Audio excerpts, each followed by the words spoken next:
Good evening, ladies and gentlemen, and welcome once again to the Hour of the Time. Well, as you can hear, my voice has not improved much, and you're going to have another interview tonight, only this one is really, really great.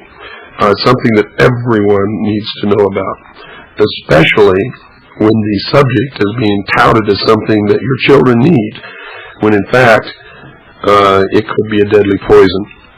We're talking about fluoridation of your water supply, using fluoride in toothpaste and other products for children, fluoride drops given to parents by doctors to give to their small children who are preschool, and many other things. You're going to find out that there has been a lot of deception and a lot of cover-up involved with this subject, and fluoride in the water supply and anything else actually is extremely dangerous.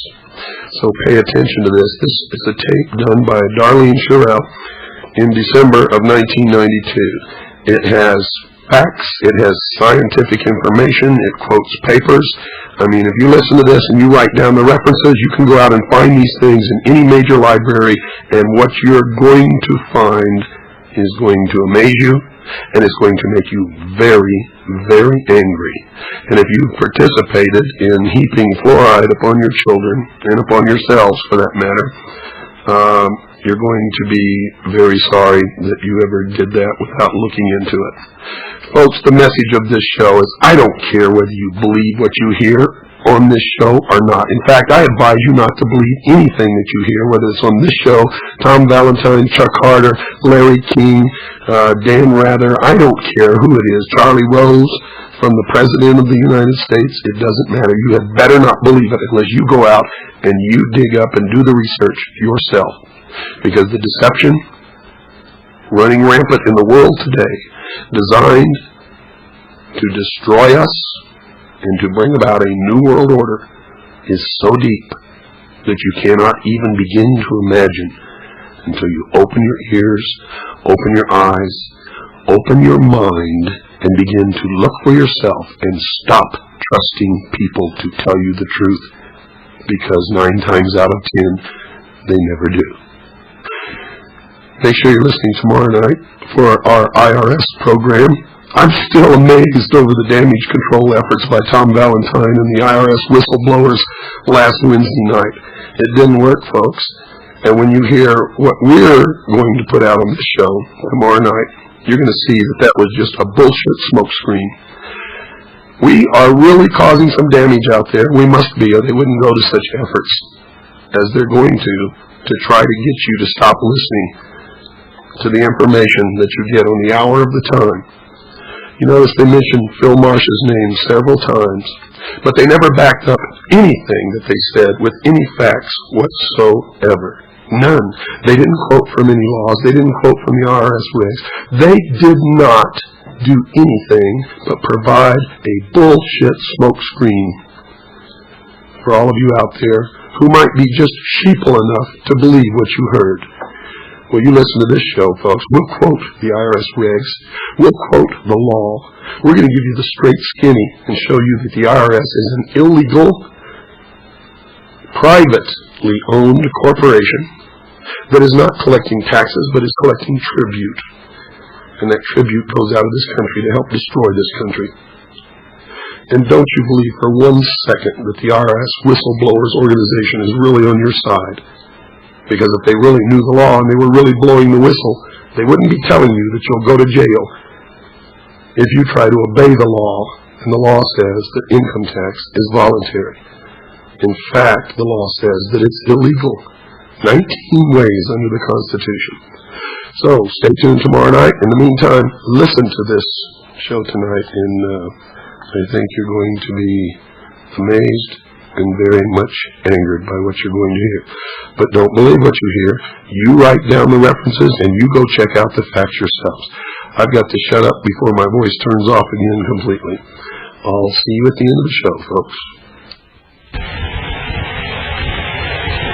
Whether you know next to nothing or a great deal about this subject, whether you approve of water fluoridation or are dead set against it, you might find what I'm about to say interesting. Those of you who want to prevent or stop water fluoridation in your community may find my comments valuable. Those who are in favor of fluoridation may want to listen for other reasons. In either case, I believe you'll find my words easy to follow, uncomplicated, and not at all illogical or irrelevant to your own personal interests. The rationale for our belief in the safety of most things, whether it's sunshine, vitamins, food additives, alcohol, drugs, or even most trace elements like copper, lead, or lithium, is based on amount, on the level of our exposure. However, the rationale for belief in the benefit or safety of water fluoridation depends on many firmly entrenched and closely guarded prejudices which have been nurtured over the years by experts. The American Dental Association, American Medical Association, the Surgeon General, the United States Public Health Service, the National Academy of Sciences, Environmental Protection Agency, your county and state health department, your city council, your dentist, physician, and probably even your next-door neighbor will all tell you that water fluoridation is a good idea. Those who claim to know will explain that the amount of fluoride we receive with optimal fluoridation, about 1 part per million in the water supply, is so small it can do no harm. Dozens of pro-fluoridation pamphlets, books, and magazine articles are available. Most have extensive references to the scientific journals or famous name authors with impressive credentials. The most widely circulated example is the American Dental Association pamphlet called Fluoridation Facts. I've received this pamphlet from my state and county health department, from the Center for Disease Control, from the American Dental Association itself, from dentists, and even from my congressman. It has a question and answer format in a large bibliography. On page 13 of Fluoridation Facts, you'll find the following statement. The possibility of adverse health effects from continuous low-level consumption of fluoride over long periods has been studied by the National Academy of Sciences. The Academy found that the daily intake required to produce symptoms of chronic toxicity after years of consumption is 20 to 80 milligrams or more, depending upon body weight. These 20 to 80 milligram figures appear in nearly all pro-fluoridation materials which discuss safety. Obviously, if harm requires 20 to 80 milligrams or more for many years, then our present total daily dosage of only 5 milligrams or so can't do much harm. The 20 to 80 milligram figures are the basis for the Environmental Protection Agency's current drinking water standards. They're mentioned on page 45 of the U.S. Public Health Service's 1991 Review of Fluoride Benefits and Risks. And when the National Academy of Sciences determined our current recommended dietary allowances, these were the figures they considered accurate. But suppose these figures are not accurate. Suppose they were cooked up by a scientist with a purpose. Suppose for just a moment here that I will be able to prove beyond a shadow of a doubt that the 20 to 80 milligram figures are false. That not even one legitimate study exists concerning the safety of either natural or artificial water fluoridation. Suppose there's a very good reason to believe your own personal daily fluoride intake is having a detrimental effect on you. In 1970, the World Health Organization published a book called Fluorides in Human Health. On page 239 and 240, you'll find a discussion of skeletal fluorosis in India caused by 2 to 8 milligrams of fluoride per day. According to this book, the symptoms are often misdiagnosed as rheumatoid or osteoarthritis. 2 to 8 milligrams a day is just about what the experts say we've been getting in a typical U.S. diet for a goodly number of years. When I saw these pages in 1976, the figures 2 to 8 caught my attention. 2 to 8 is a long way from 20 to 80. Why the discrepancy? Where did the 20 to 80 milligrams come from? No one seemed to know. But the 20 to 80 version could be found in dozens of books and journal articles. In June of 1989, I began writing letters to the National Academy of Sciences, quoting the portion of the ADA pamphlet I just read to you, and asking, simply, where did the 20 to 80 milligram figures come from? 14 months later, after some pressure from Senator Bob Graham of Florida, Dr. Paul R. Thomas of the Food and Nutrition Board at the Institute of Medicine at NAS wrote to tell me the ADA's use of the 20 to 80 milligram figures came from their statement on page 238 of the RDA report, and that their reference was a 1971 publication by the National Academy of Sciences called Fluorides. With his letter of August 10, Dr. Thomas sent a segment from that book calling my attention to page 211.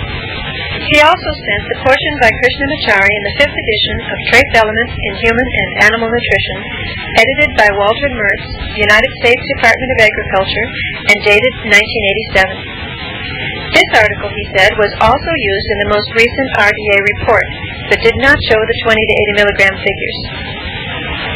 Since fluorides, the National Academy of Sciences book of 1971, was a review and not a study, I wrote again, asking for the reference. Where did the 20 to 80 milligram figures come from? On August 24, 1990, Dr. Thomas wrote again, identifying Roholm's fluorine intoxication, a book published in 1937, as the original work cited by Hodge in the NAS review of 1971. It took me some time to discover that the 20 to 80 milligram figures do not appear anywhere in Roholm's book. I wrote again, and once again, with some pressure from Senator Graham's office, Dr. Thomas replied on March 18, 1991. He cited Hodge and Smith, 1965, and the World Health Organization, 1970. The book I mentioned earlier is having the figures 2 to 8 milligrams. I found that in 1965, Hodge had cited himself as reference. Additionally, Dr. Thomas was calling my attention to the 1991 U.S. Public Health Service review of fluorides, which listed as reference for the 20 to 80 milligram figures the NAS, Hodge 1979, World Health, and NAS in the 9th edition of the RDAs. We were going round and round here. When I looked at Hodge 1979, I found new figures. Now Hodge was saying that 10 to over 25 milligrams daily would lead to crippling, not 20 to 80 as he had said earlier, repeatedly. Hodge also said in that 1979 article regarding mottled enamel, quote, no safe established daily intake exists, unquote. Even at the optimum, he explained, some children will develop cosmetically damaging, extensive white areas or brown stains on their teeth. By collecting all of Hodge's work, by that I mean each article in which he cites his own previous article, I managed to find the source for the 20 to 80 milligram figures. And I began to see water fluoridation in a whole new light. Hodge said 20 to 80 milligrams came from Roholm. Dr. Thomas said he couldn't find a copy of Roholm at NAS. He believes Hodge was correct, and so apparently did practically everyone else. But in order to come up with the 20 to 80 milligram dosage, according to body weight, you have to first pick some range in weight, from the thin, short man to the tall, chubby one, say. And the tall, chubby ones, who according to Hodge ingested 80 milligrams or more of fluoride daily, had to weigh 503 to 880 pounds. Now let me say that again. The only dosage figure in Roholm's book is 0.2 to 0.35 milligrams per kilogram of body weight. The National Academy of Sciences quotes Hodge, who in turn claimed to have taken the figures from Roholm's work. This is the only original source material cited by Hodge or the Academy. But if any of Roholm's workers received as much as 80 milligrams of fluoride daily, as Hodge claims, then their weight would have to be between 503 and 880 pounds. Obviously, Hodge cooked the books. He inflated the dosage figures as well as the exposure times to the crippling stage of skeletal fluorosis. And unless you're willing to tell me you can envision those tall, chubby 880-pounders doing hard physical labor mining creolite in Denmark in the 1920s and 30s, then you can't tell me the 20 to 80 milligram figures are valid. And if they aren't valid, then the very foundation for our drinking water regulation is gone. The argument for safety, based on a wide margin between typical dietary fluoride levels and the doses known to produce serious arthritic symptoms in just a few years, is also gone. There is no margin of safety. Many years ago, I searched the literature for myself, pulling the bound volumes of the major medical, dental, public health, environmental, and industrial health journals from the shelves at the Science Library at Michigan State University. Many of them go back beyond 1930, but 1930 was the starting place, as I worked my way forward, feeding nickels into the copy machine until I had over 1,000 articles. Many times, one would lead to another, and another, and another. I read the changing opinions about fluoride as it worked its way from rat poison and toxic industrial waste to a valued nutrient. All this came about, incidentally, because I've been interested in nutrition and pharmacology for several years and had managed to cure my own allergies and arthritis through changes in my diet. I had a copy of Goodman and Gilman's 1970 edition of The Pharmacological Basis of Therapeutics and looked up fluoride one day out of curiosity. Curiosity born of a statement made to me by Mrs. Martha Johnson, a little old lady in Lansing, Michigan, who knew she was right, but had great difficulty convincing others. She had a whole shopping bag full of papers, but I must admit I thought she was eccentric at best. Nonetheless, I looked in Goodman and Gilman and found a discussion of water fluoridation. They described the effects of 1 part per million on children's teeth as affecting 10 to 15% and limited to the earliest slight whitening effect, which can only be detected under strong light by the trained eye. The effect of 2 parts per million, however, could be disastrous and involve nearly all exposed children. I recognized this indicator of a drug effect rather than one of a harmless nutrient. Questions came to mind, such as, is fluoride absorbed from food? What is the effect of cooking food in fluoridated water? Is excess fluoride eliminated by the kidneys? Are there any other recognized toxic effects? And if so, how much fluoride would it take to produce signs of chronic toxicity? How much fluoride could I find in my diet? I began writing letters to the health department in Michigan and received answers which mentioned specific documents to support them. I received several pamphlets, one of which told me my diet probably contained 2 to 5 milligrams of fluoride daily. I was told that fluoride is not absorbed from food and that healthy kidneys excrete any excess. I was assured that hundreds of safety studies had proven that my concerns were without foundation. According to the experts in Michigan, there was a disease called skeletal fluorosis which occurred in India, where the water supplies contained from 11 to 100 parts per million fluoride, but no cases had ever been reported here in the United States. I might have been reassured, except that each claim was accompanied by a reference to the scientific literature, which I had no trouble finding at Michigan State University. In every case, the journal article cited contained far different information. The journal regarding the water supply in India said the highest level reported was 16 parts per million, not 11 to 100. I found several case reports, one involving a man who lived in an area having only 1.2 parts per million fluoride in the water. And when I mentioned this example published in Radiology in 1943, the health department replied that the journal article had shown 1.2 parts per million in the May issue, but was corrected to 12 parts per million in June. When I took the radiology article of May and the erratum note of June to show the expert he had it backwards, he refused to believe his own eyes. He showed me his Fluoride Bible, a collection of abstracts from the Kettering Laboratory at the University of Cincinnati, published in 1963. Sometime later, after I had obtained a copy of his book called The Role of Fluoride in Public Health, and copied the original articles represented by the abstracts, I went back to the health department with several dozen examples showing that their statements to me, although in agreement with the Kettering abstracts, were not in agreement with the journal articles available in the library. He looked at a few, saw the movement of decimals and changes in study methods, and said to me, quote, "Look, lady, if the abstracts don't agree with the originals, there must be something wrong with the originals," unquote. Publication of his Bible, the Book of Abstracts, was funded by the National Institute of Dental Research. The Kettering Lab produced the abstracts at the request of several sponsors, whose concern was the effect of industrial exposure to fluoride.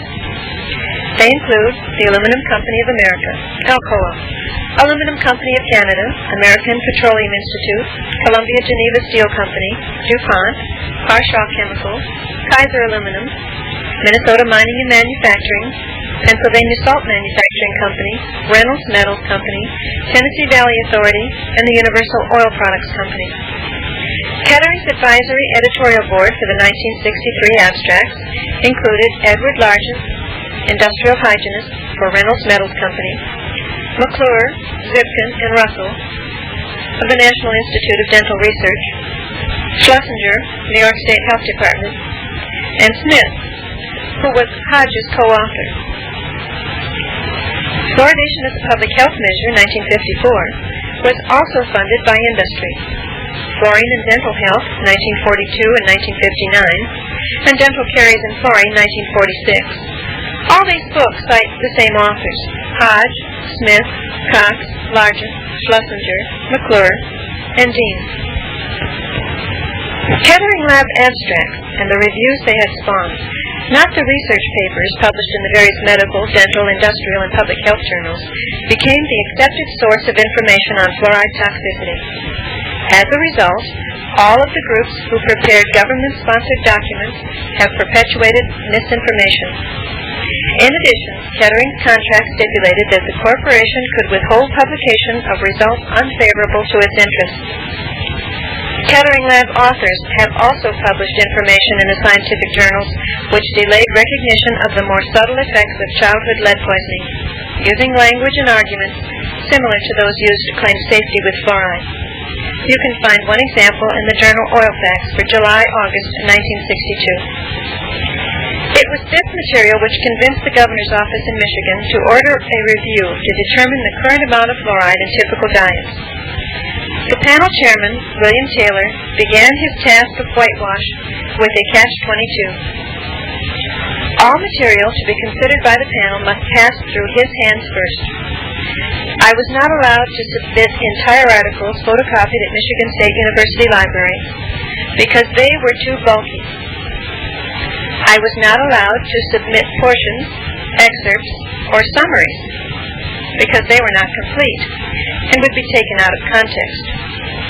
I was not allowed to speak with either the chairman or any panel member or communicate my concerns in any way, except that they were aware I had claimed there had been a change reported in dietary levels of fluoride from 0.2 to 0.3 milligrams a day in non-fluoridated areas in the early 1940s to as much as 3.4 milligrams a day from food alone in 1974, even in areas having only about half the optimum level of fluoride in the water supply. The panel concluded in favor of fluoridation that the reports were inconsequential because methods had improved over the years in analysis of samples, making the old figures suspect. I then went to the Toxic Substance Control Commission, explaining that in the 1940s the reports included figures with 3 or 4 decimals, such as 1.103, and that although technology had improved to the point which measures in several more decimals, the difference between 1.103 and 1.103.675 was meaningless. The increase in dosage was on the order of 1 to 5, whole numbers, not fractions.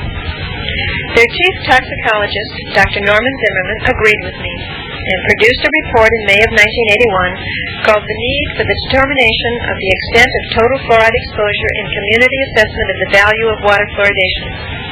He suggested communities which are presently fluoridating should determine the resultant total daily dose, and communities considering fluoridation first do the same to avoid the possibility of overdose. He noted that according to the currently available literature, the total could be as much as 5.7 times the fluoride in the water. The people of Michigan can now vote to refuse water fluoridation. Michigan was the first state to repeal its mandatory fluoridation law. But they are still under the influence of the same political pressure and misguided scientific opinions which govern many city council actions. Very few have access to the truth or even think about it.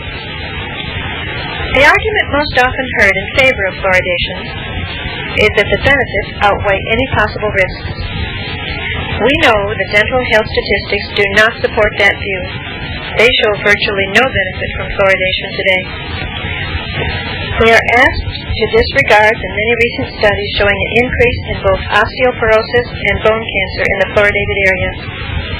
We are told, like small children, that everything can harm us when we get too much, whether it's sunshine, vitamins, lead, or fluoride. Everything can be harmful, they say, while you could drown in your own bathtub. We are educated to believe that by controlling the amount of fluoride in water, we are controlling the amount in our diet. As though, if you applied the same argument to calories, a person could control his weight by simply switching to diet soda. Ignoring the steak and french fries, the butter and sour cream and rich desserts, any thinking person can recognize the absurdity if he would just think. Those of us who have investigated the original studies of Cox, McClure, and Dean know full well that fluoridation came about through less than scientific means. Cox's study on rats shows the rats that got more fluoride had more cavities. Dean ignored most of the available data, picking only the towns which would support his purpose. McClure not only pooled his urine samples in batches of 30, but also controlled the samples to assure his results. The Newburgh-Kingston pediatric study excluded all children with health problems and ignored a finding of bone changes which suggested osteogenic sarcoma. In Bartlett, Texas, the death rate was more than double that in neighboring Cameron. But researchers confined themselves to an examination of x-rays, and even then they had no knowledge of the actual use by residents of the local water supply. X-rays of children's wrists and hands, height and weight charts have been offered as proof of safety, as well as curiously adjusted mortality statistics. If you search the literature, volume by volume, in all the major public health, medical, dental, environmental, and industrial health journals as far back as 1930, as I did years ago, you will not be able to locate even one scientific study of people exposed to as much as 1 milligram of fluoride daily, which would have been capable of identifying those who displayed or complained of the symptoms we now know can be caused by excess fluoride. The evidence for safety depends on a belief that mortality statistics are an adequate early warning sign. If you examine the study published in the New England Journal of Medicine in May 1978, you will see that the death rates for all causes of death but accident were higher in the fluoridated cities. The author, in order to support his own predetermined conclusions, was forced to adjust his statistics as follows. In one group, the non-fluoridated, the average length of formal education was 12 years. In the other, the fluoridated, where there were more deaths per capita from all forms of chronic disease, the average length of formal education was only 11.5 years. The rationale used to explain away the fluoride-related deaths was that, contrary to popular belief, one's chances of getting or dying from cancer depend not so much on dietary habits or lifestyle, not on working with cancer-producing chemicals, not on breathing the toxic fumes associated with polluted air, but on differences which we might best describe as graduating from high school. It seems absurd, but the very best arguments against water fluoridation have been made by those who promote it. The question that needed an answer, at least for me, was why? How could this happen? I said earlier that my view of this issue changed when I finally found Hodges' source material for the 20 to 80 milligram figures. I discovered the circumstances and put myself in his place. Those of you who've studied this issue are aware that scientists didn't discover the relationship between fluoride and mottled enamel until 1931. Shortly thereafter, dozens of articles appeared in the professional literature describing the various degrees of damage to the appearance and durability of fluorose teeth. Methods of removing brown stain were presented. Reports appeared describing areas where the teeth of children became so brittle they had to be replaced by dentures by the time they were in their early 20s. Signs were posted at wells and public drinking water sources warning parents not to use the high fluoride water for their children. The trend was to remove fluoride. Many physicians began to question the possible unseen effects of fluoride on the rest of the body. By that time, we were very much aware of the costly damage to livestock and crops downwind of fluoride-emitting smokestacks. Numerous lawsuits have been brought against aluminum, steel, fertilizer, and brick industries. Removing fluoride from community water supplies, protecting workers from job-related illness. Well, folks, we've got to take a short break. Don't go anywhere, because we'll be right back after this short pause. Was becoming a costly proposition. If the American public continued to gain an awareness of the potential problem, if they listened to the fears being expressed by several physicians and insisted on zero tolerance, our development as a nation, indeed our survival, would have been threatened. In the 1987 article sent to me by Dr. Thomas of the National Academy of Sciences, chronic fluoride poisoning is described as follows, quote, "The early clinical picture of fluoride toxicity is predominantly symptomatic. Arthralgia, malaise, weakness, and joint stiffness, particularly in the lower limbs and the spine, are among the early features. In industrial exposure, ocular symptoms and headache also occur. In the established skeletal phase of the disease, symptoms and signs of bone and joint involvement are evident both clinically and radiologically. Pain is a cardinal feature due to arthritic lesions and to secondary peripheral nerve involvement." Unquote. According to this book, crippling cases have been reported not only by Rojo, but by many others over the years. In the United Kingdom, France, Morocco, Norway, Czechoslovakia, Holland, Germany, Switzerland, Japan, Poland, India, China, Canada, Ceylon, South Africa, Saudi Arabia, as well as the United States. They number in the millions in India alone, often in areas having less than 2 parts per million in the water supply and no special industrial exposures. If the American public had been able to see this 1987 article 50 years ago, the word fluoridation would not be in our vocabulary today. The trend to remove fluoride would have continued. The high arthritis rates in Bartlett, Texas might not have been attributed simply to the age of the residents. Dozens of industries would have faced impossible costs. Zero tolerance for fluoride would have meant no aluminum, steel, glass, ceramics, rocket propellants, and refrigerants, no phosphate fertilizers or bricks, no electricity from coal-fired power plants, and at a very crucial time, no mining and processing of uranium. In 1951, when physicians and dentists were complaining about the reckless use of fluoride in some U.S. cities, the National Academy of Sciences formed a panel to determine the relative risks and benefits of water fluoridation. The panel chairman, Kenneth Maxey, was consultant to the Secretary of War and editor for one of the leading industrial health journals. Panel member Francis Hayroth was assistant director of the Kettering Laboratory at the University of Cincinnati. Kettering's business was producing abstracts of the scientific literature on fluoride. These abstracts laundered the original studies, changing dosage figures and study methods in an effort to protect industry. The Academy's decision was based largely on the work of Dean, Cox, and McClure. McClure had reported that his fluoride balance studies furnished evidence that the human body eliminates the major portion of food and waterborne fluoride. However, McClure's method left a lot to be desired. He not only pooled the urine samples in batches of 30 before analysis, but also controlled their fluoride content to be certain that each sample contained the same amount of fluoride rather than the same amount of urine. He stated in his paper, quote, "The rule followed was to have preferably 50 to 100 micrograms of total fluorine in the analytical sample," unquote. The committee discounted the relevance of fluoride from other dietary sources, saying, quote, "The quantity of fluorine ingested in food is a relatively unimportant variable. The average diet contains 0.2 to 0.3 milligrams daily," unquote. In their summary, they stated, quote, "There is no reason to believe that prolonged ingestion of drinking water with a mean concentration below the level causing mottled enamel will have an adverse physiological effect," unquote. And in conclusion, this committee recommends fluoridation. In the spring of 1953, the Food and Nutrition Board of the National Research Council appointed a subcommittee to study the problem of providing an optimum amount of fluoride in the American diet, including the water supply. Panel members included several fluoridation proponents. F.A. Arnold, Director of the National Institute of Dental Research, and Harold C. Hodge, Ph.D. In a letter dated May 25, 1954, Hodge gave his testimony against the Ware Bill, H.R. 2341, which would have prohibited water fluoridation.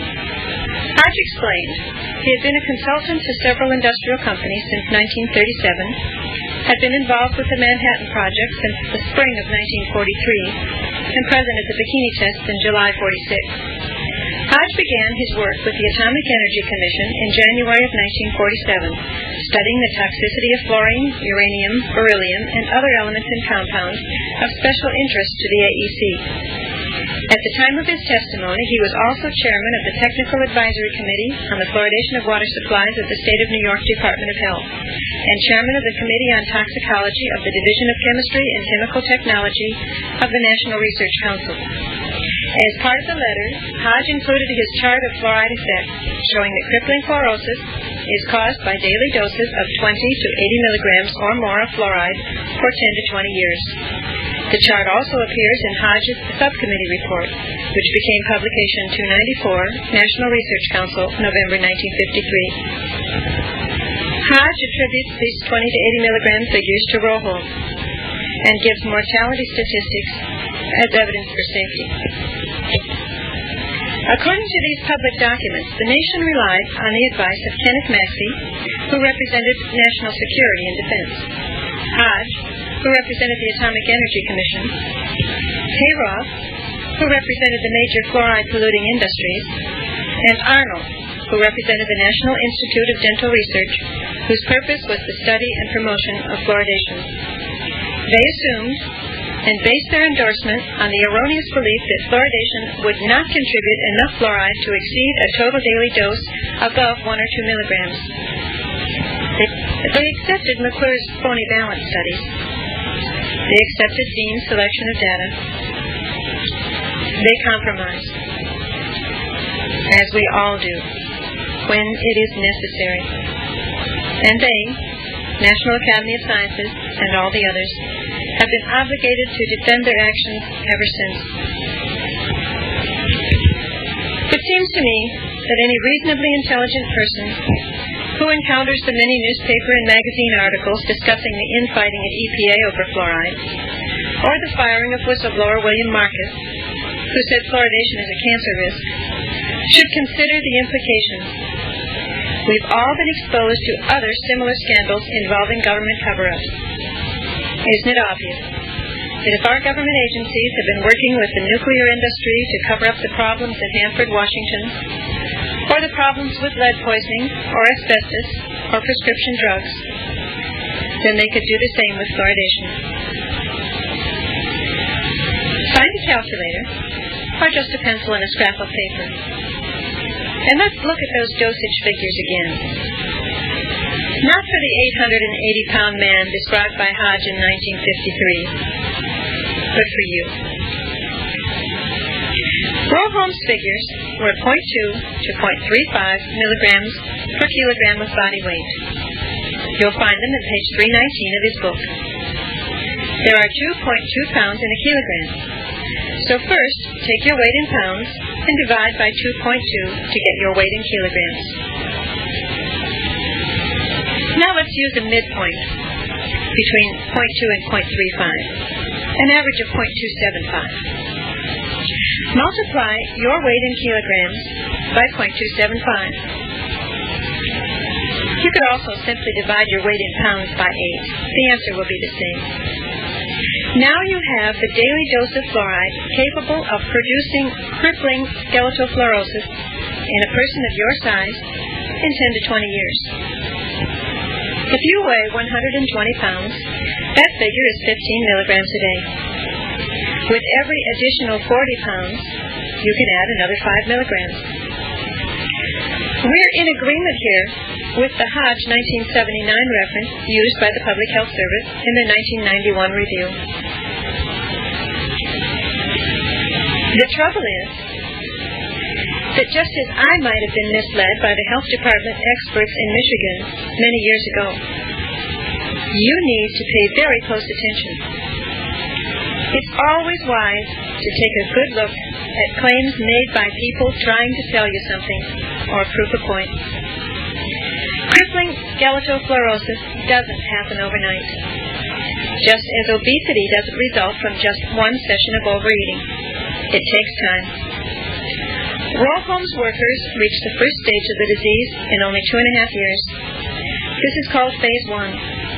After 4.5 years, phase 2. And after 11 years, phase 3. These time spans are shown in the table on page 211 of the National Academy of Sciences 1971 book called Fluoride. The symptoms were described by the U.S. Public Health Service on page 46 of their 1991 Review of Fluoride Benefits and Risks. Let me read them to you here. Phase 1. Sporadic pain, stiffness of joints, osteosclerosis of pelvis and vertebral column. Phase 2. Chronic joint pain, arthritic symptoms, slight calcification of ligaments, increased osteosclerosis of the campylus bones, with or without osteoporosis of long bones. Phase 3. Crippling fluorosis. Limitation of joint movement, calcification of ligaments of the neck and vertebral column, crippling deformities of the spine and major joints, muscle wasting, and neurological defects with compression of the spinal cord. Since the effect of fluoride is cumulative, you can easily determine the effect of smaller doses over longer periods of time. Something like overeating just a little bit every day for several years. The National Academy of Sciences states on page 372 of their 1977 book, Drinking Water and Health, quote, a retention of 2 milligrams a day would mean that an average individual would experience skeletal fluorosis after 40 years, based on an accumulation of 10,000 parts per million in bone ash, unquote. That's phase 3.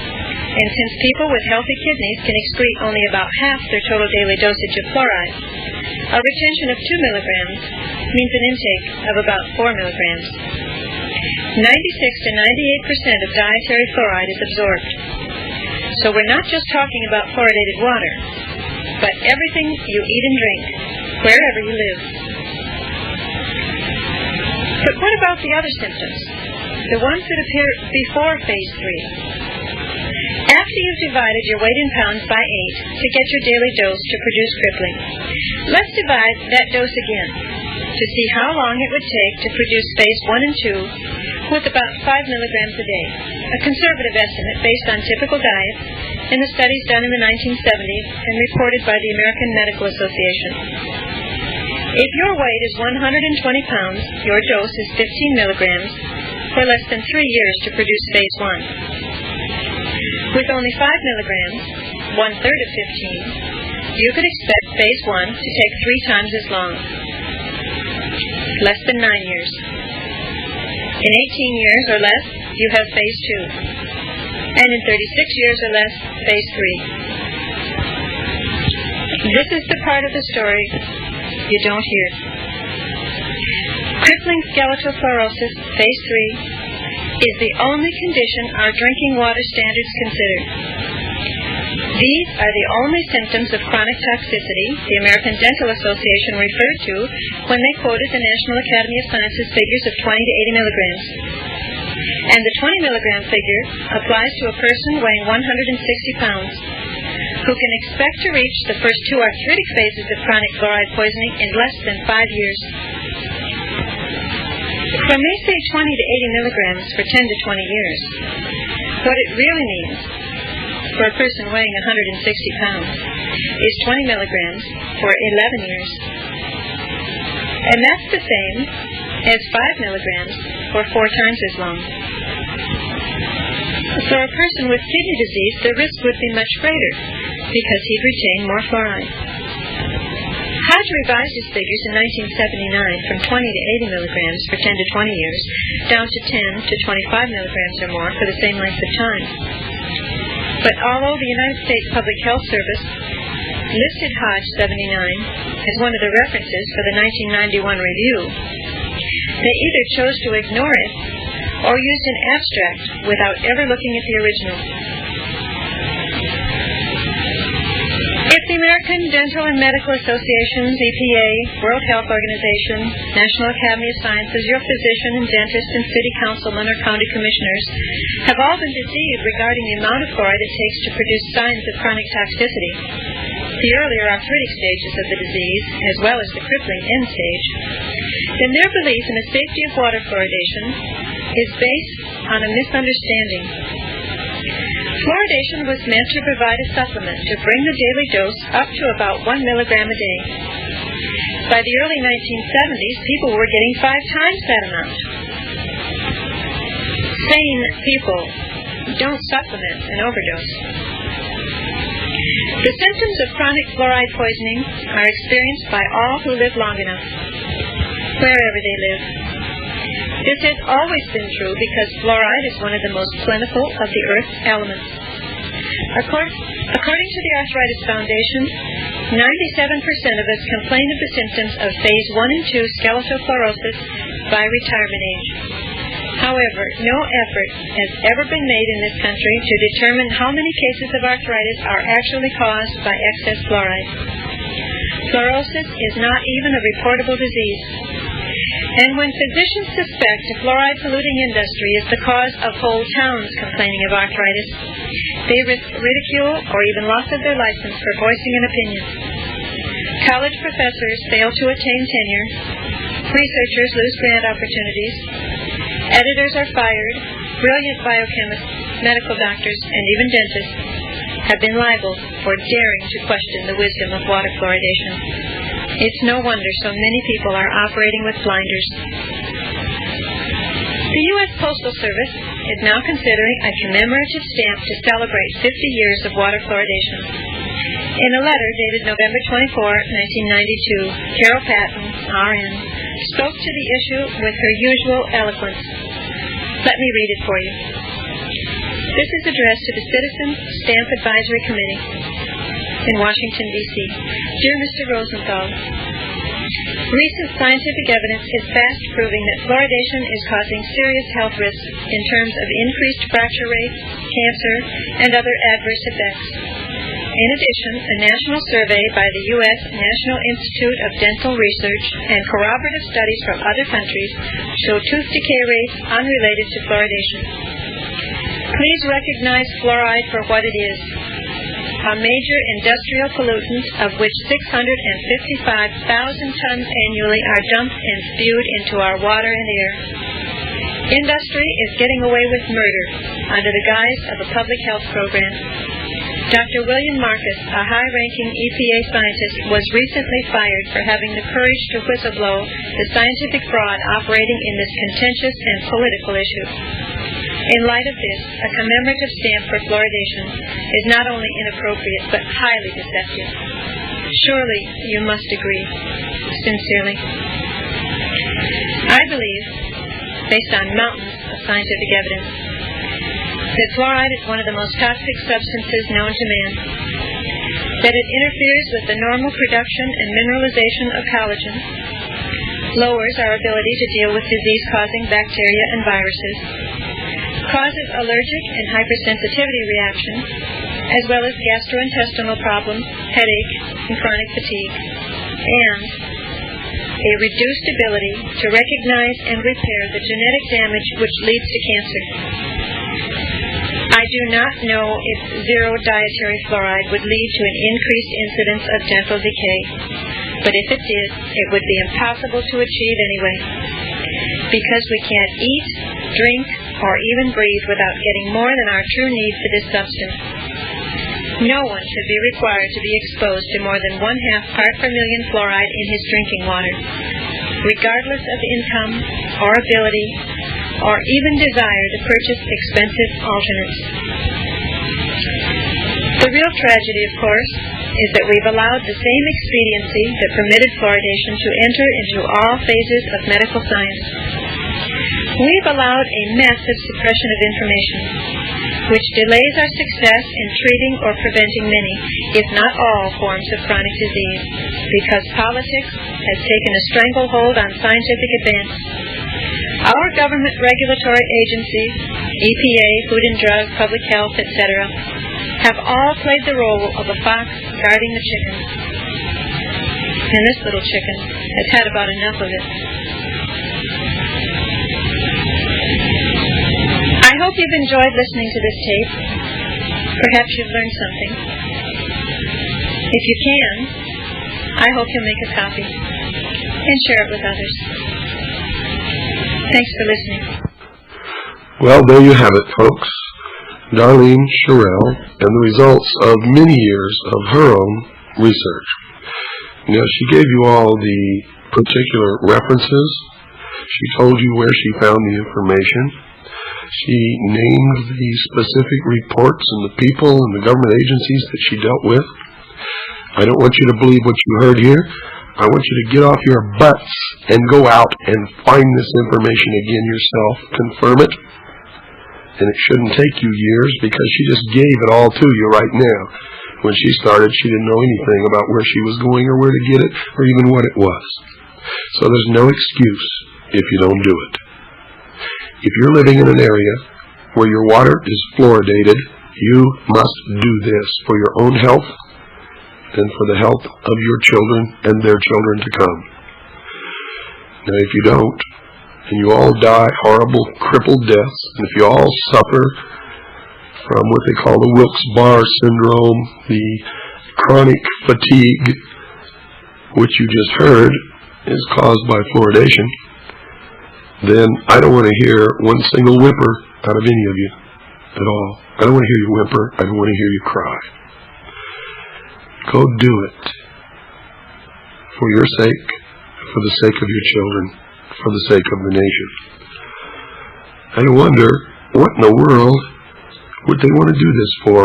Why did it start around 1930? Well, folks, if you do the research like I've done, you'll find that Stalin used fluoridation in the water supply of the Gulag archipelago to pacify the millions of prisoners in the labor camps. You see, it makes you tired. It gives you malaise. It makes you so you don't care about anything else. It cripples your teeth and the skeletal structure of the body over a period of years. And people who are so affected are no threat to the power structure or to the elite or the prison guards or anybody else. They're just thankful to get from one day to the next. And that's exactly the way many of you out there have been feeling for years, who live in areas where your water is fluoridated, and you're just tired all the time. You don't care about anything, you're depressed, and you don't know why. Well, folks, this isn't the only reason, but it's one of them. And if you don't believe it, like I said, get out there, dig out the information, find it for yourself. You're going to find that they have intentionally falsified the data. When you go back to the references that they give and the reports that they give to committees and cities and states and government agencies that are considering fluoridation of water or whether or not to fluoridate water, you'll find that in the reports they give to these committees, the data has been falsified. If you go to the references where they supposedly got the data, you'll find that the real data is much different from what's listed in these brochures and reports on fluoridation. Now, folks, let me say this one more time. We have not been invaded by the evil empire or some foreign country or any army. What is destroying America is stupid Americans. You see, folks, if you have a good business and you hire a bunch of people to take care of that business, and you come every day and you supervise them and you watch, and you do the books, if you're a good business person, you're going to have a good business. But you try going on vacation permanently. Don't come back and check anything. Don't call. Don't find out what's going on. Don't check anything that anyone tells you. When you come back, folks, you not only won't have a business, there won't be any stock on the shelves, there won't be a cash register. Chances are the building will be gone, the parking lot will have been dug up, and there'll be something entirely different there, owned by someone else who doesn't know anything about you whatsoever. And that's exactly what's happening in our government. You see, when the cat's away, the mice will play. We know that there are people in this world who want to take it all away from us. So why do we let them? When you leave a power vacuum, someone will step in and fill it. If you leave your wallet exposed on a countertop somewhere, someone will take it. If you're lucky, they'll be honest. But 99 times out of 100, they will not be honest, and you'll never see your wallet again. Americans, for the most part, are stupid. They are sheeple. And our country is being taken away from us right under our very noses because we are stupid and because we are sheeple. The purpose of this program, folks, is to wake you up. I don't want you to believe anything that you hear on this program or on any other program or that you read in any book or newspaper. What I want to do is stimulate you to begin to look for the truth yourself, to begin to investigate yourself, to not accept what you're told unless you can find that it's true yourself, or that it's false yourself. There was another sheeple last week who called in on the Tom Valentine show on Monday or Tuesday night, I forget which, who wanted Tom Valentine to tell him whether or not it was true that the United Nations is going to take over this country because there's 30,000 United Nations troops in this country. And he cited that he had heard it on the program that follows Tom Valentine, which is my program. Not only is this a person a sheeple who cannot listen and investigate and determine the truth for himself, but he misquoted this show, because never in the history of this show have I ever said that there was any United Nations troops in this country, period. I did say that George Bush gave a speech to the United Nations offering Fort Dix for the training of United Nations troops. So not only was this person a sheeple, but he's doubly stupid. He can't even quote where he heard the information. And I'm telling you now, he didn't hear it here. This show is for intelligent, free-thinking people and no one else. If you don't fit that bill, don't listen to this show ever. Till tomorrow night, folks, and tomorrow night's a doozy, good night. And God bless each and every one of you.